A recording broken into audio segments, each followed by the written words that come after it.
अरे क्या हो गया? क्या सोच रहे हो? जरा मुझे भी बताओ क्या हुआ है? अरे क्या बताएं, इस महीने फिर से हम लोग के घर का बिजली खपत 400 यूनिट से ज्यादा हो गया, जिसके कारण सरकार द्वारा दी जा रही सब्सिडी का लाभ नहीं मिल पाया।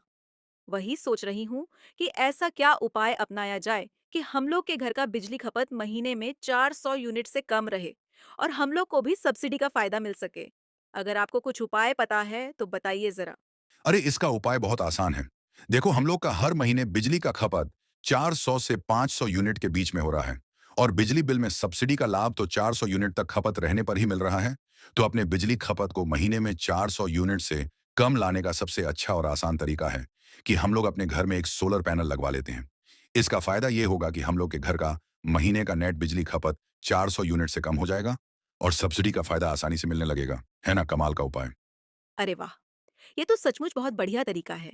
यदि किसी के घर का बिजली खपत महीने में 400 यूनिट से ज्यादा हो जा रहा है और सब्सिडी का लाभ नहीं मिल पा रहा है, तो सोलर लगाने के बाद उनके घर का नेट बिजली खपत 400 यूनिट से कम हो सकता है और उनको सब्सिडी का लाभ आसानी से मिल सकता है।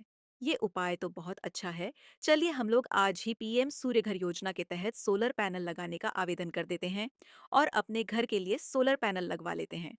इसके बाद हम लोग के घर का नेट बिजली खपत 400 यूनिट से कम हो जाएगा और राज्य सरकार द्वारा दी जा रही सब्सिडी का लाभ भी मिलने लगेगा। और एक बात तो जानना बहुत जरूरी है कि सोलर पैनल लगवाने पर सरकार द्वारा सब्सिडी भी दी जा रही है। 1 किलोवाट के लिए 30,000 रुपए, 2 किलोवाट के लिए 60,000 रुपए और 3 किलोवाट या उससे ज्यादा के लिए 78,000 रुपए तक की सब्सिडी दी जा रही है। तो आप अपने घर के लिए सोलर पैनल कब लगवा रहे हैं? आज ही झारखंड बिजली वितरण निगम लिमिटेड की वेबसाइट या पीएम सूर्य घर योजना की वेबसाइट पर जाकर सोलर पैनल लगवाने के लिए आवेदन करें और योजना का लाभ उठाएं।